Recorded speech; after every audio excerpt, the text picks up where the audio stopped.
I am Madison Timmons. I'm Chris Susie. And we're paranormal specialists who live in the most haunted city on earth, Savannah, Georgia. Every day is Halloween in our line of work, so join us as we spin true tales of haunts, murders, and disturbing Savannah history.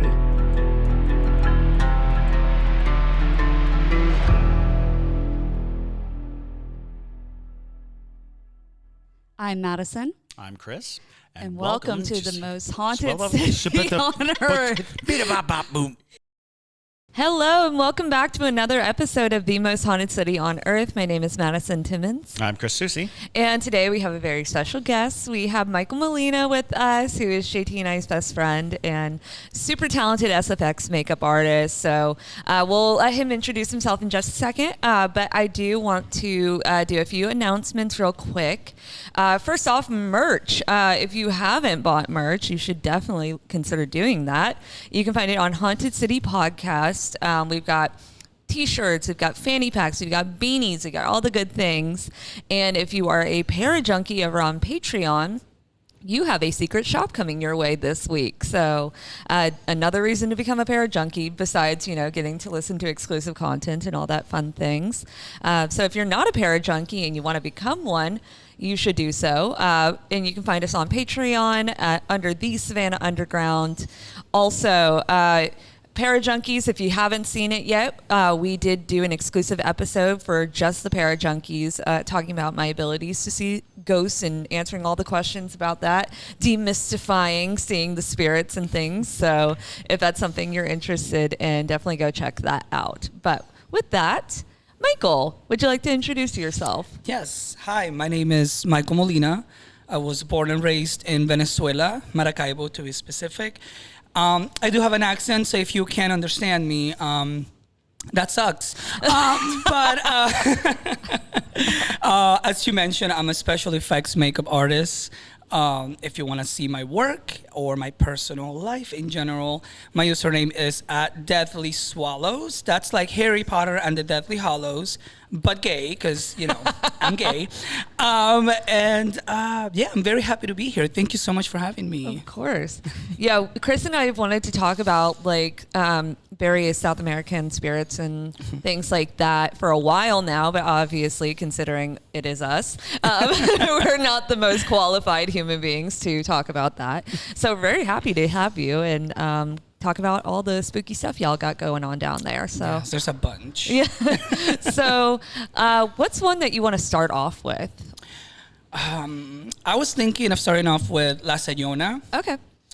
There's not really a direct translation for La Sayona. Usually she's called La Sayona because she wears a white-ish dress-looking thing. Basically, her story is she got approached by her, I think it was one of her neighbors, telling her that her husband was cheating on her with her mother. Oh. Right. So she went crazy, rightfully so. And she decided to go to her home, and she found her husband asleep with their baby on his arms. They were like on the couch. And she decided to, just simply burn the house down with them in it. Oh, casual. Yeah, just your everyday thing. And after that, she went to her mother's house and she stabbed her mother in the back multiple times until she died. Oh, wow. Goodness gracious. After that, when she went on the run, and when everyone found out, what happened, they pretty much lynched her. And because of that, she's considered a witch of sorts. So she comes back to those who are unfaithful to their partner specifically. And she is known for either slashing their throats, or, it gets better, ripping their genitals. Oh. Yeah. Wow. She is described to be like this monster. Like, she transforms into a creature and she just devours your whole body specifically. Mm-hmm. Wow. So, sexy. I kind of like it though. Like, I feel like there's, I've heard like various stories that are kind of similar to that, where it's like the scorned woman turned into this evil creature, which is like kind of sad in a way. But it is like a very it's a story that feels like kind of vengeful, and you're kind of rooting for her even though she's killing people, Right. you know.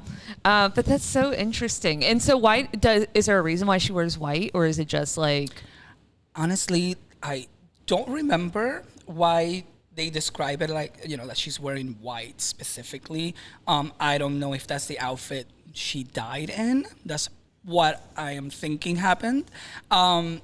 But I think it's just to make it a little more eerie. Sure. She is also known as, the typical story, you're driving in the middle of the night and there's a lady in white in the middle of the road, and she gets in your car and then she disappears. She is also known as one of those entities. Yeah. That she stands in the middle of the road, and then she appears to be very beautiful. And then if, the man who's driving tries to make a move on her or tries to do something to her, then she transforms into this creature and kills them, or she just vanishes and disappears if you're not doing anything to her. If you're simply, also a woman, she tends to be a little more, how do I say this? Forgiven with women who just so happen to stumble upon her. So Sure. yeah. So it's just men. She's... Mostly men. Yeah. She is very bitter. Yeah. Rightfully so. Yeah. I don't blame her. I will do the exact same thing. So going and slashing. And yes. Yes. Yeah. That's so funny. I mean, it is an interesting story, though. Is this like something they tell like children, or is this? Yes. So in Venezuela, I grew up with these stories, and I know that basically, like every Latin American country, we pretty much have our own version of these stories, and they all vary here and there, but they're all pretty much the same story. And I just feel like overall, the Latin community, we know versions of these stories. We've heard them growing up, and being 7 or 8 years old, it is not a cute thing to hear from your parents or grandparents telling you these stories in the middle of the night. I mean, there's even shows about this, like multiple shows. I could totally see someone making a show out of this. Oh yeah, and they're brutal, and they just show it to you, and that's why I'm messed up. Well, it's funny because it kind of falls into pretty classic folklore, which is consequence for bad action, or how do you keep people from straying from the path? You say, oh well, there's a big bad wolf in the woods. Don't go into the woods, kids. All of these stories are about if you misbehave, there's an entity to punish you for it, and the fact that it kind of bleeds into like the marital responsibilities and not living up to it, having a consequence. That's one of those things that societally you're like, how do we encapsulate the horror of the vengeful wife, or the things like that, because the woman in white oftentimes comes to that conclusion too, because a lot of times you'll hear that it's a wedding dress, that the spirit, whatever the woman in white is wearing a wedding dress, because we come up with these very symbolic versions of women, and so the white dressed woman is oftentimes this, like, we recognize almost immediately that this is picture perfect woman wearing her white dress. In the dead of night, you come across this figure, and throughout the world, the lady in white, the strange and peculiar spirit that shows up in white dress, signifies the once pure, now contaminated. Telling you that it's a trap. That you're stumbling into a scenario. Tested. You're being tested. Yeah. And your behavior oftentimes is the test. How you behave around this spirit is whether you get gobbled or set free. And that's a truth in many Lady in White stories, is if you misbehave, if you do something untoward, there is doom lurking for you. And I mean, it also reminds me of mermaids, sirenas. When I think of La Sayona, it reminds me of Las Sirenas, and how mermaids were supposed to be these beautiful creatures, like testing men in the sea to see if they were unfaithful or not. And then they will transform. Them to the rocks, right? They will transform into these beasts. And moral of the story is don't cheat on your wives. Yeah. Just don't. Just don't cheat on anyone. Or your husbands, or... Don't cheat. Just don't cheat. Don't be one of those. Don't be one of those. Or you'll get your genitals ripped off. Exactly. As you should. And you very rarely hear the other side of that story. You very rarely hear about the vengeful male ghost who was cheated on in life and murdered his wife. And that story doesn't seem to hold the same reckoning. And it might be because men kind of suck. And so, like the ideology behind it doesn't make sense because the patriarch is never in the victim, standpoint. So, so a victimizing man doesn't need to be a ghost because he's had the right all his life to do so. So that's what scares the man is, what, a woman with power? No. Yeah. Run away. Oh, wow. That's actually really good. No, it's true. Yeah, well, and I could totally see people using that to like kind of start from the beginning of, keeping your kids in line of Absolutely. Like, when you get older, when you get married, don't cheat because like you don't want to have some monster come after you. And that sticks with you because that trauma is like, oh God, like maybe my mom was right. Maybe I would get like, well, I mean, that's what the boogeyman is entirely is if you misbehave, if you don't eat your vegetables, if you don't, if you don't show up, the boogeyman will get you. Yeah. And it's like, oh, great. Thank you for creating a monster for me.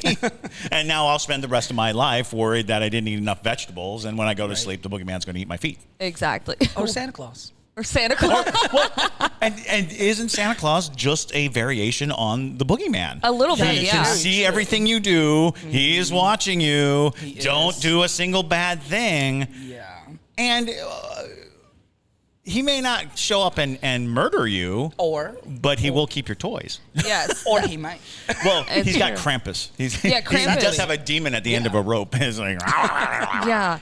Krampus is I love Krampus. Yeah. Like, I'm a big fan of it. I think it's so scary to tell children that if you misbehave, like this monster demon thing is going to come into your house at night. Like, when I was 6 years old, we lived in Germany, and they had this thing, it was Christmas and Christmas time, and they're like, oh, St. Nicholas is coming. St. Nicholas is coming. To which we were like, who's that? And it was Santa Claus. I was like, oh, St. Nicholas. Okay. Yeah. We all gathered in the lobby of this apartment building we were in.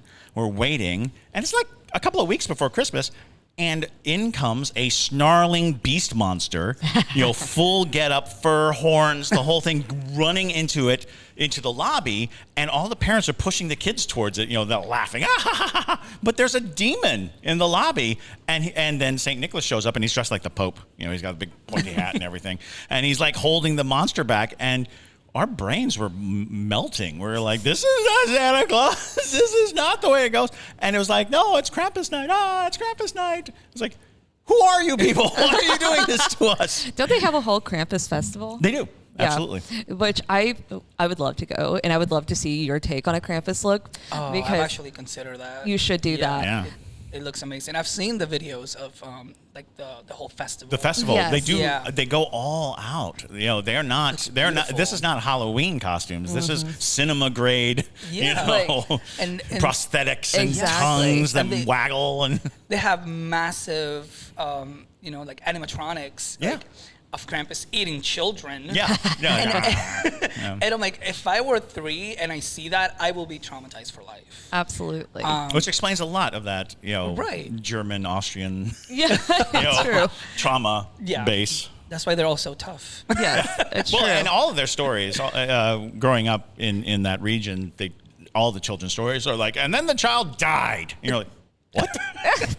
And the Little Mermaid died. I was just going to mention that. Yeah, like Cinderella, they're all German. It's very dark. The Grimm's fairy tales. They're ridiculous. So good, though. Yeah. And Hans Christian Andersen. Yes.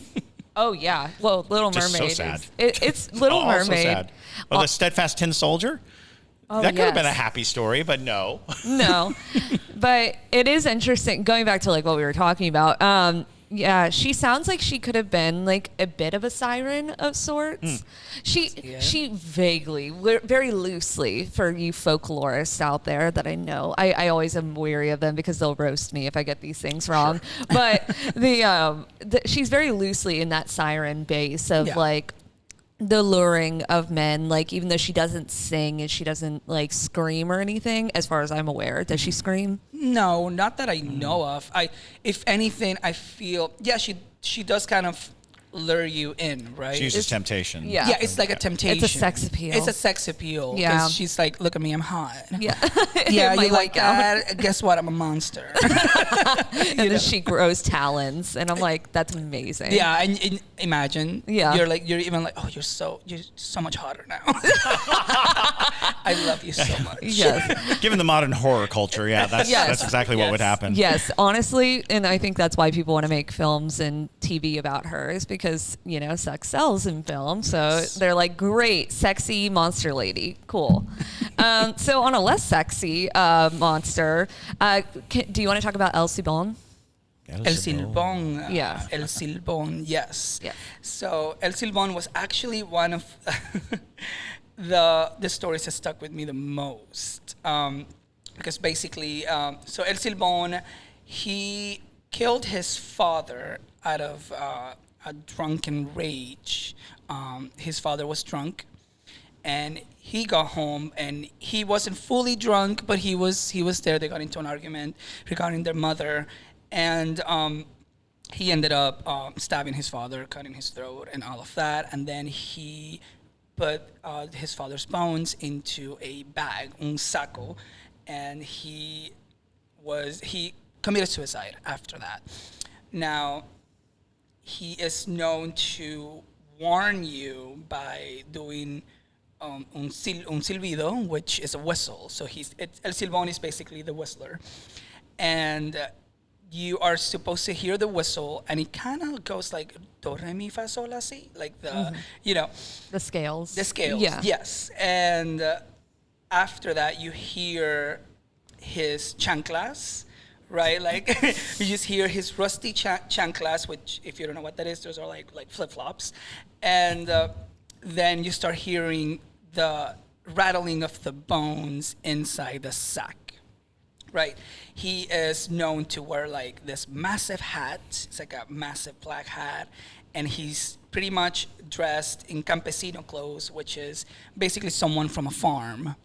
And he usually comes up to drunk people and kills drunks more than anything else out of, vengeance from his father being a drunk.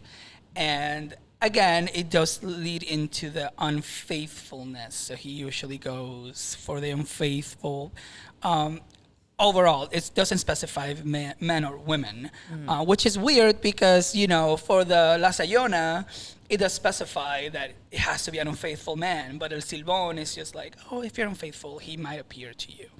Now, there is something, a lot of people keep dogs in their house because when the dogs hear the whistle, basically, they start barking, they have this presence, they can smell it. And El Silbón, he doesn't like dogs. He's afraid of dogs. So he runs away. So a lot of people keep dogs in their house because of El Silbón, or they did, back in the day. Not to mention he's got a big bag of bones. Yeah, right. With the dog's exactly. like, oh, treats. Tritos, yes. So once he kills someone, so let's just say he enters your home, you're drunk, and he kills you. He cuts your body up, and then he puts you inside his bag, and then to celebrate, he starts whistling. Oh, that's and creepy. He just goes away into the mist, into the darkness. So, wow, yeah, that's El Silbón. I would love to see his reaction to Argyle. Because for those of you who are maybe just now like starting to listen to us, Argyle is our silky terrier. and she is feisty, and she would definitely Very feisty. She would definitely bark at this spirit. But I would love to see this like evil spirit that's going to chop you up, you know, getting chased away by a silky terrier. That's where my brain goes when I'm picturing these things. So and again, it's a spirit that punishes, wickedness, drunkenness, public drunkenness, drinking a lot.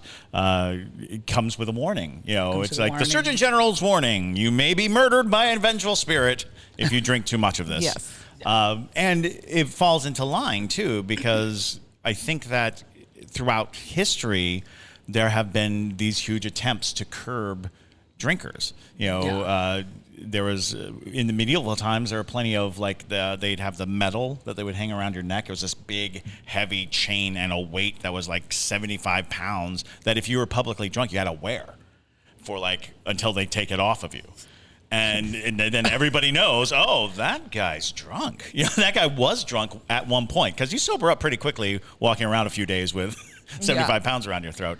So, the fact that it gets worked into all these little variables of conditioning that a spirit can, in fact, judge you, because that's probably the worst of it, is being judged by some unknown entity and telling you, oh, your behavior is worthy of death. Your behavior is worthy of being murdered. It's always interesting when you hear ghost stories that seem to be consequential. If you cheat, if you're caught drunk, if you misbehave, there's a spirit waiting for you. A spirit waiting to correct your behavior. Exactly. And I mean, it's not uncommon for spirits to be aggressive to drunk people, because even in Savannah, we've got spirits that are that were very staunchly prohibition, and they're like, oh, if you're caught drinking in my house, or, at the Pink House, there's always been that one spirit who is super against alcohol, and she comes up to drunk ladies in the bathroom and stuff. She doesn't cut them up, but it's funny because that spirit gets a twofold if you ever get to the Pink House in Savannah, because some people think that it's a man who just gets fresh with ladies in the bathroom. That's true. So it comes and goes how the stories pan out, but absolutely the fact that, and it also raises the question of whether impaired mental function actually is a way to see or experience the supernatural. Mm-hmm. If you are taking away the veil of precautions that we have naturally built into us through inebriation, you might see spirits. And, in some cultures, they utilize chemicals to achieve that piercing of the veil. If you're really high, you might see something that, you would later regard as a hallucination, but it could, in fact, be some spirit communication, because you are getting rid of that pesky gate of consciousness that we have. And so it's possible that being very, very drunk leads to spirits being able to mess with you a little more freely, being able to, get into a position because you have shed the natural protections of a lifetime of being told it's not real. We get to close the door through people enforcing the fact that, well, no, ghosts aren't real, that's not real, these things aren't real. So our reality is very dependent upon our agreement. We agree that this is real. But when you're drunk, when you're wasted, reality's a little fickle. The doors can get a little ajar, and maybe that's one of those things where they're like, the reason why drunken people are experiencing this spirit is because that spirit knows that a drunken person might have a better chance of seeing them or experiencing them. Yeah, that's actually a really interesting point, because when you were saying that, I kind of started thinking of actually a lot of my guests that I've had on tours and stuff, when they're really drunk, they have these crazy experiences. Like the photo that I got in the Andrew Lowe house of the little girl that's looks like she's rotting. Have you seen that photo? No. Oh, well, I'll show it to you afterwards. I'm excited. But it's the woman who I was taking the photo of, she was so drunk. It was her divorce party. So, yeah. So she was going through it. But good for her. Yeah. Good for her. She deserves that. Right. Yeah. And so she, I find it interesting that she was the only one to really have that kind of experience.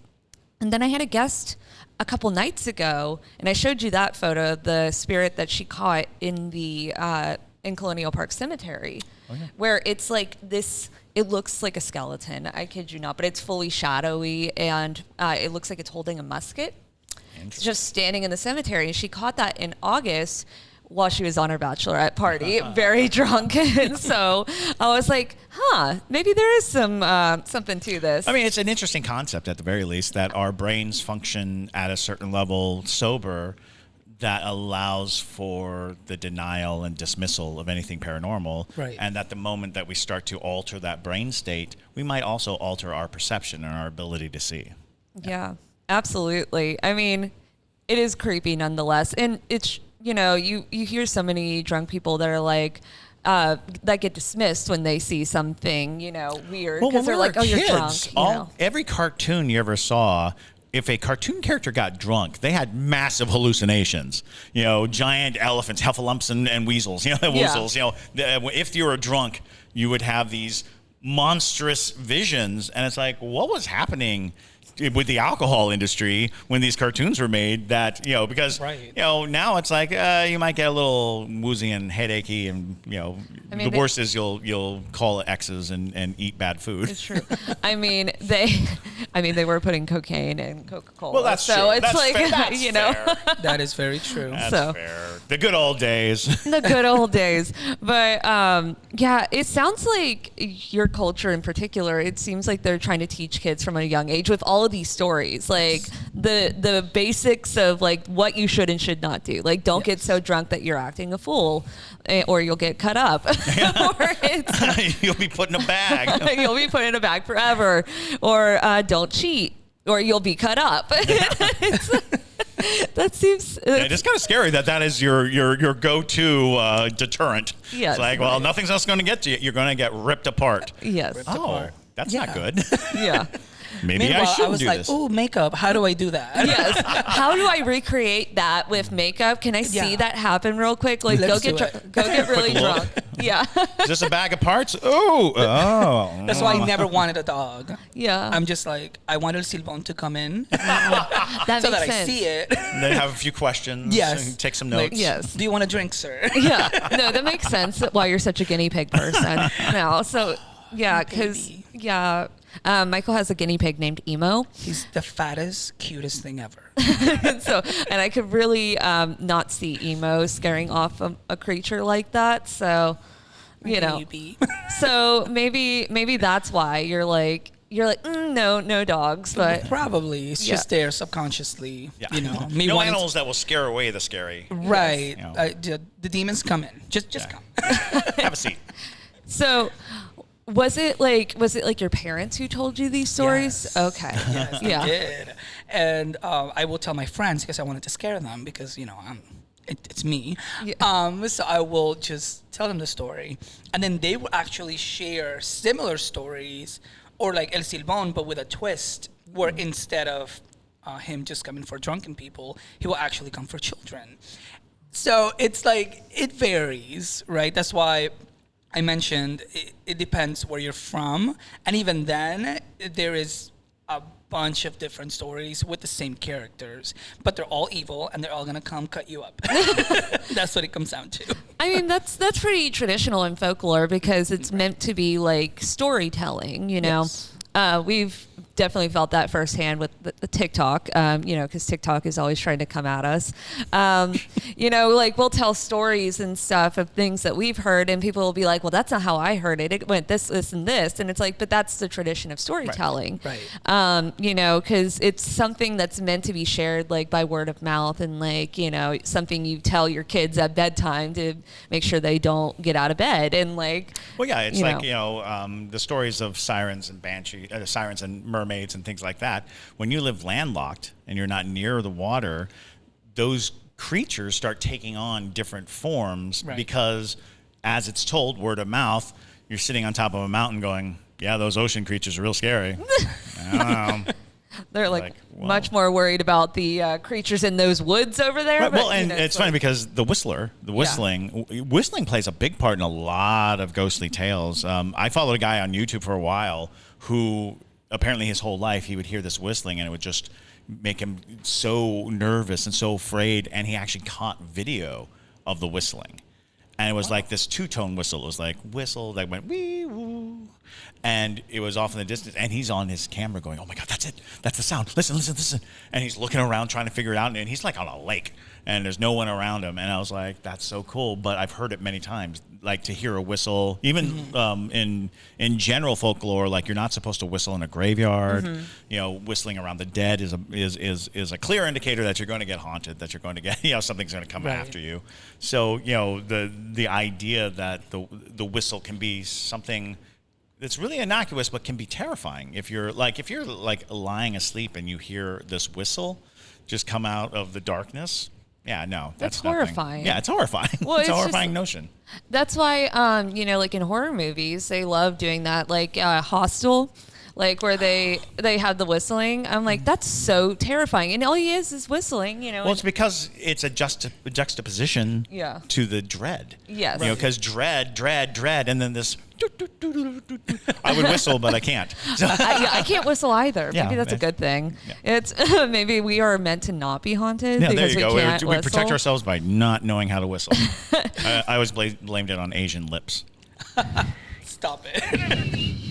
Because my mom can't whistle. Yeah. And so my mom told me, it's because Koreans don't whistle. Is what she said, but I think it was just she was angry that she couldn't whistle. Yeah, so she's just like she was projecting. Yeah, yes. She's projecting. It's a Korean trait that you can't whistle. I was like, really? Yeah, I don't that think doesn't sound right. That doesn't sound right. That doesn't sound true at all. I'm sure there are Korean whistlers. However, truth be told, I've never seen a Korean person whistle. So if you're out there and you're Korean, please whistle for me. Yeah, go ahead and send us a video of you whistling. But it's like I've watched a lot of Korean movies, and have I ever seen a Korean whistler? I'm not sure. But there you go. Send one. Prove him wrong. Prove my mom wrong. That's funny. It is creepy that that was his main trait though, because it's absolutely a weird signature and scary. It is, and he also sounds like he kind of fits with a really demented version of the Hat Man. The Hat Man, right? Yeah. Wearing a big hat. Are you familiar with the Hat Man? So actually, not too long ago, I wouldn't say probably around 2 months ago, not even, I was on Twitter, and there was this whole thread about the Hat Man. And it was how in multiple cultures around the world, when you're sleeping and you see a shadowy figure, usually is a tall man wearing a hat. And the thing is, I've experienced that because I have sleep paralysis. So, and I've seen that shadowy thing, and it creeped me out. I'm like, number one, who remembered? Yeah. Because usually when I come out of that, I don't really remember much. And the fact that it's a universal thing, it is. Absolutely. It was horrifying to me. I was like, no. And no, I went to my bed. I turned my light on. And there's a lot of spirits that come with the wide brim hat. Yeah. The wide brim hat, it casts shadow of the face, because even Spring Hill Jack wore a wide brimmed hat. And it's like that. There's something about the notion that a hat can disguise the face, that can hide the person, and of course the Hat Man. We did a whole episode, we did a deep dive on the Hat Man a while ago. But yeah, it is a common and in cultures that don't necessarily communicate with each other, people are having these experiences. Yeah. So, do you see the Hat Man every time you have sleep paralysis? No, not every time. Usually I just see a lot of shadowy figures. Right. Yeah. A lot of noises. More than anything, it's like a lot of voices. Oh. A lot. That's so horrifying. Yeah, it is horrifying because it's like my eyes are open. I hear all these voices and then all these shadowy figures. But sometimes I do see the Hat Man. And the fact that I was able to see that in quote unquote real life in a picture that someone obviously created, I'm like, who was able to remember that? That is so specific and creepy. Yeah, it is super specific and creepy. Yeah. What's weird is because I've seen the Hat Man as well. I saw it when I was a kid, but I don't have sleep paralysis. So I thought it was interesting that you see it, especially during sleep paralysis, which, sleep paralysis has always been kind of associated with demonic kind of stuff because people associate it with seeing, a creature in their room usually, along with sometimes it's shadowy figures. And things like that. But that's the like in the Gullah culture, like in this region, it's called the hag.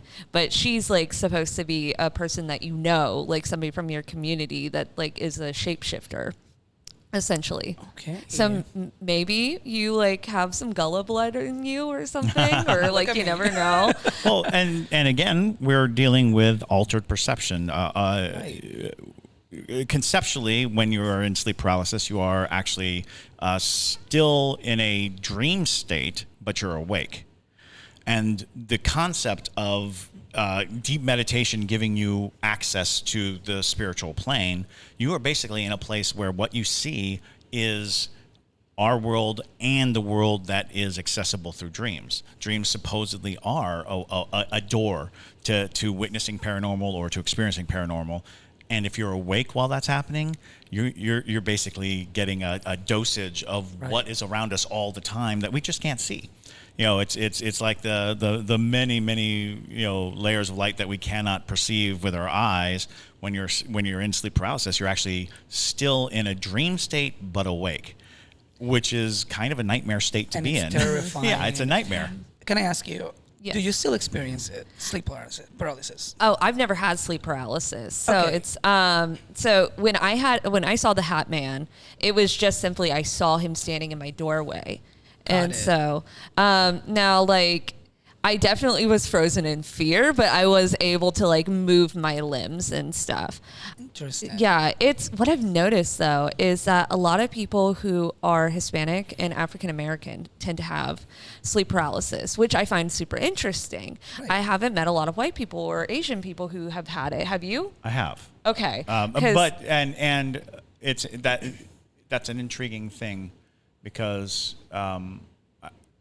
I've known three women, all white, who had sleep paralysis regularly, and there was a period of time when I was like, I wonder if it is more prevalent in females. But then I started meeting minority males who had it. And it was fascinating because I was like, now I'm dealing with the concept of, is it, because I don't think I've ever personally known of a white male who had it, but I did watch The Nightmare, which is a documentary. It's a great documentary if you can find it, The Nightmare, and it is about sleep paralysis. So if you watch that, you'll see a wide spectrum of people who experience it. But it is a fascinating thing. It's the idea that there might be some stressor that is specific to a group or a targeted group or a minority or something to that effect, because it's very possible that society compresses a person to the point of paralysis. Yeah. Well, in the real like theory that I was kind of like thinking about is it kind of stems from the Gullahs because you can have a hag that can be passed down generationally, and then you can also be given a hag. But like, I wonder if it was more of like a cultural thing. Sure. Like, but it also might have just been the definition for that culture of a phenomenon that was happening. That also makes sense. So like they were witnessing something and they were able to contain it and create a lore around it, because that's really what folklore is when it comes down to it. It's an explanation for something that they can't completely explain. When something strange happens and someone reports something strange, they begin to look, but it's not like, everyone has access to scientific equipment or, and certainly if you go far back enough, it's going to be, well, this is what makes sense. You're being haunted. You're being attacked by a demon. There's a monster coming after you, and it's one of you. And then it's just a big game of werewolf, where you go from door to door, like you're the werewolf. And it's like, no, I'm not. Okay, no, you're I'm the drunken werewolf. fool. I'm the drunken fool, right? But I'm the doctor. You're a werewolf. Sleep paralysis is so interesting, It though. is. Like in the scheme of things, like it is. not and when probably you're worth an experiencing it, episode too that we should think about is getting people who have experience. We know at least a handful of people who have. Yeah, I have. sleep I paralysis. still experience it, and I've experienced it since I was a child. So I have a lot of stories. Yeah. On that, so if you guys want me back, Yes. díganle que me quieren de vuelta. Okay. Perfecto. But yeah, well, I would love to do an episode on sleep paralysis and like, kind of discussing like what happens during it. Cause I've also heard a lot of different people say different things that help them when they have sleep paralysis. Yes. Like, Kiwan, JT's brother, when he has sleep paralysis, like the only thing that helps him is grabbing his Bible that he lays on his nightstand, and he yells out Jesus Christ, and then everything stops. Interesting. Yeah. I've actually heard that patently over and over again, that calling out to God is a way out of sleep paralysis. And I'm like, that's fascinating. And it doesn't upset the scientific explanation at all, because it is about making conscious choices that are effectively rebooting a lot of brain functions. Calling upon your faith is an action. It's active. So, calling out to God is, and I've even heard that you have to call it out 3 times. Call out to God 3 times and it'll break the spell. But it's the kind of thing that you're like, oh, that's interesting. It's an override that we have built in based on our faith, right. Based on the fact that we believe it will help. Therefore it does, and it's like, which came first, the deity or the belief in the deity? Yes. How do we function on that? But I have heard that numerous times, that by calling out to God, you can undo the pressure, and which leads people more down that demonic path, that it's somehow demonically originated, associated. I mean, for me to get out of it, because I tend to know when it's happening. Sure. I tend to know that I am in this. Have you seen Insidious? I mean, I've seen it. That movie creeped me out so much, because the person who wrote that, he must have felt it. James Wan, I'm pretty sure, is the one who wrote it. Mm-hmm. Right. And he must have felt that, because he portrayed it so well. It's like the shadow in the corner. This shadow world, and everything is gray, and everything looks so bizarre and creepy. What I tend to do, and I've been doing this since I was very young, I usually either leave the TV on. Oh, sure. So there is like a hint of color whenever that happens, and there's noise. Noise is what wakes me up. So usually since I can't move and I can't really talk or do anything, I tend to do this clicking noises, like, and that's smart. I'm kind of in between this realm, right? And it's like, okay, it's time for me to get out. It's time for me to get out. And then when that doesn't work, I start doing pig noises. I'm like immediately awake. And it somehow helps me get out of it. It's like I'm being pulled from one reality to the other. And it is so weird, but it works for me. Yeah, there you go. So that's interesting, because one time my sister had a horrible nightmare, and she was screaming in such a weird pattern, because she was screaming like so loud, and I ran to her, and I'm waking her up, and when she wakes up, she's like, "What are you doing?" And I was like, "You were screaming," but it was the weirdest scream I'd ever heard, and she was like, "I was screaming," and she's like, I remember hearing my alarm clock, and she was in a nightmare, and she herself was making the sound of an alarm clock trying to wake her up.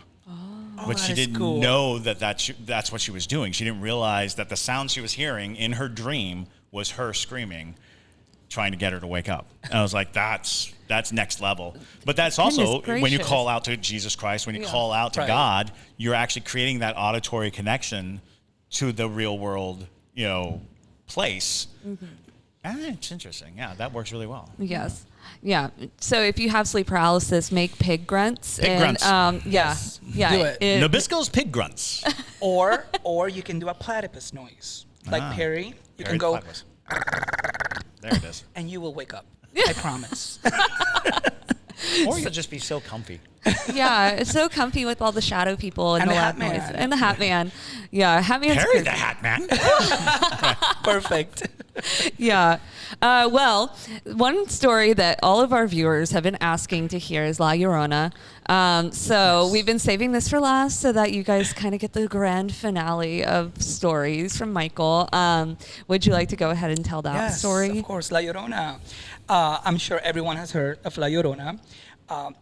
And usually people think La Llorona is a Mexican story. It is not. It is from Venezuela. Look it up. Google it. It says origin Venezuela. So thank you. Anyways. Just to clarify. Just to clarify. So basically, La Llorona, she was this lady who had a husband and 2 kids. The husband wanted to leave her because of her 2 children, and she didn't want him to leave her. So instead of, going to therapy or begging him or doing something, to keep him in his life, she drowned her kids in the bathtub. Normal, she just drowned them. But then when the husband comes back from work and he realizes what she's done, obviously he goes crazy. He's like, what are you doing? He attacks her and she ends up killing him, and then she kills herself. Now, obviously, we all know the story of the lady in the woods, and she's crying out, mis hijos. That means, my children. And she is carrying their dead bodies as she's approaching people. Now, this is one of those few ghosts, right? That there really isn't, it's not like a consequences kind of ghost. She's just out there to kill. It is known that if you hear her cries, that means she's close and you're not going to get away from her. She is going to get you. And usually she attacks people with children or pregnant women because she wants the baby. Yeah. And it is known that with pregnant women, she opens them up and takes out the baby and takes the baby with her into the woods or the lake. Because she did commit suicide. She drowned herself as well. So it's this whole thing, and it is so creepy. My uncle, he would, in the middle of the night, he would randomly cry out, mis hijos. And I was so I was 7 or 8, and I'll just hear, oh my God, I'll never forget this. We had actually seen a show of La Llorona. I was around 8 years old, and I was in the shower after the show, and I just hear mis hijos in the background as I'm showering, and I'm like, no, what is this? And then I hear it again. I ran naked from the bathroom all the way to the living room where everyone was sitting, and I was sobbing. Oh. And then I found out that so my uncle was hiding in the room next door to the bathroom, making noises like mis hijos into the wall, so that I will get creeped out. Horrible. That's so mean. So mean. But that's why I'm messed up. But a lifetime of interest in the paranormal was born right there. Yes. Yeah. Yeah. La Llorona is so famous, even here in the States. People just love that story, and they've made films about it and things like that. Honestly, it sounds the way you tell it sounds very much like Medea.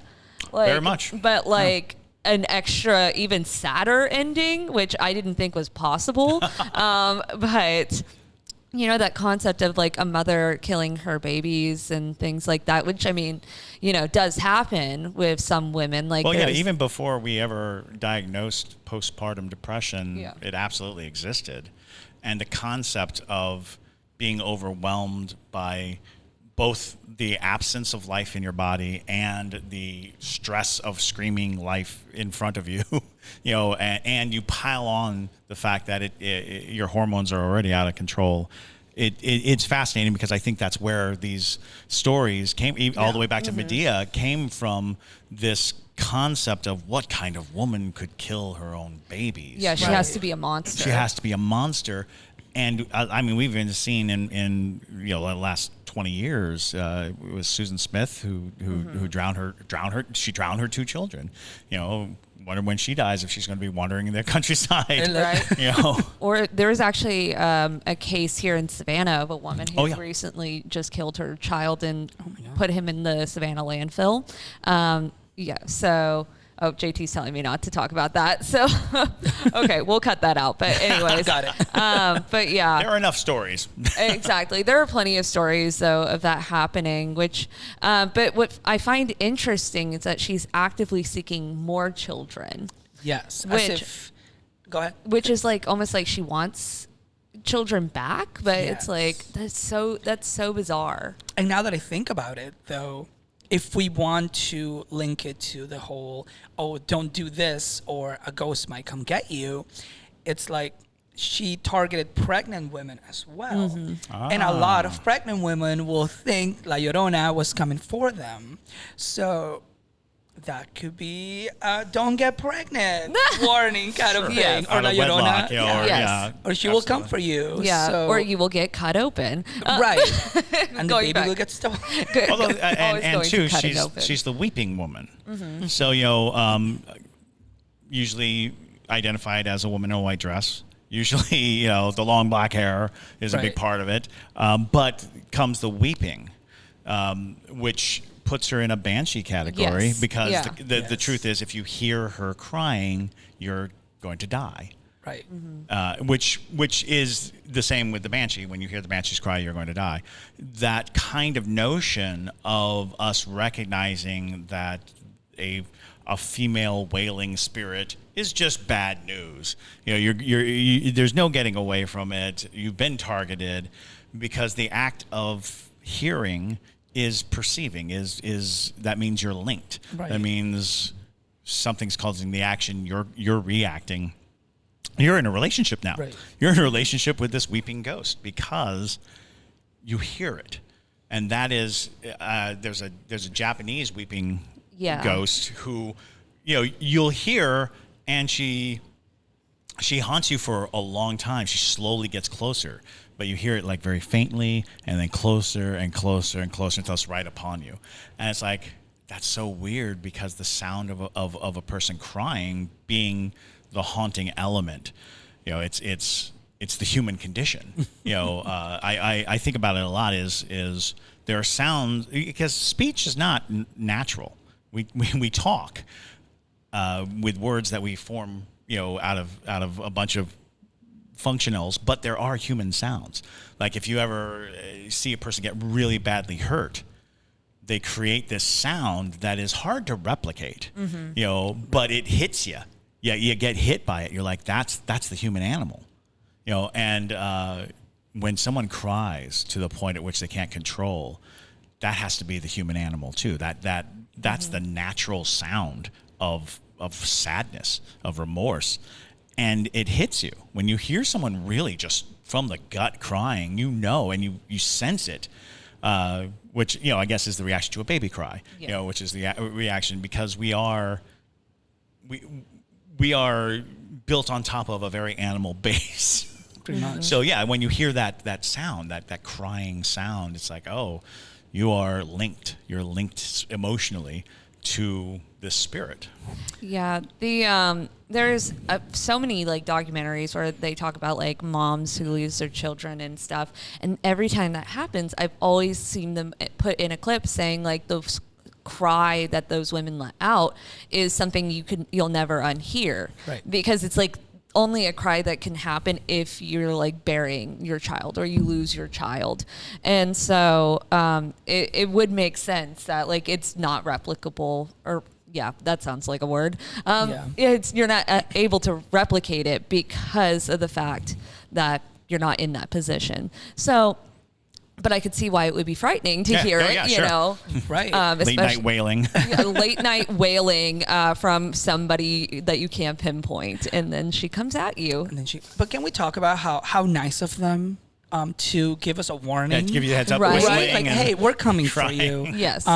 Either run or don't, but we're coming for you. Yes. And it's how sweet. I know. It's nice, but it also gives tools to mean relatives who want to just mess with your head. Right. Your uncle's probably out there whistling with a bag of bones late at night, hoping to really scare you. Shaking them up. And then they wonder why I do what I do with makeup. They're like, Michael, why are you like this? Right. It's like, well, let's go back in time. Well, do you remember when I was 8? but so many families have that like same kind of story. JT has that same type of story where his dad and his uncle like did the red eyes in the forest, the red eyes. And scared him so bad that he ran into his like Mimi's arms, and she about killed those men. Of course she did. Yeah. I mean, he is Mimi's boy. Yes, absolutely. And so, you know, it's funny how those stories stick with kids, like after a long period of time, to the point where you're like, I still remember hearing the whistling. But hopefully you never hear the whistling. I mean, you're not really the one that she wants, but it's, well, that's okay. You know, and like the whistling with the bag of bones, I think that one, in my opinion, is the scariest of all of them. It's so creepy. I mean, it's just there's a pile of creep right there. You know? Just the visual itself. Right. Yeah. Well, you know, the moral of today's episode is don't cheat. Don't get so drunk in public where you act a fool so that you don't get cut up and put into a bag of bones. And don't get pregnant. So there you go. Just don't have 3 easy rules to a happy life. Don't have fun. According to Venezuela. Just stay at home doing nothing. Unless your uncle's at home. Yes. But thank you so much, Michael, for joining us today. And honestly, I would love to have you back anytime, obviously. Yes, I would love to. Thank you so much for having me. I had a great time. So thank you. Yeah, and we'll next time we'll talk more about sleep paralysis and do like a deep dive into it. I have so many details. Yes. You're going to love it. You guys are going to love it. Yes. It's gonna be great. So if you guys want to see Michael back, definitely let us know. Also, if you have any stories from your culture that you want us to talk about, or you would like to share with us a story, definitely let us know, because we are always interested in learning about new stories and new monsters and creatures and things like that. So if you don't already follow us on TikTok, make sure that you definitely go over there to the Savannah Underground. Also, make sure to follow us on Instagram at the most haunted city on earth. If you're looking to get merch, you can find it on Haunted City Podcast. And then, of course, Patreon. Come join us on the Para Junkie side. You know, we are going to be doing a little secret live stream for some of the higher tiers today. So if you're someone who wants to do things like that, you should definitely become a Para Junkie. But with that, y'all, thank you so much for watching. And my name is Madison Timmons. I'm Chris Susi. And stay spooky, y'all.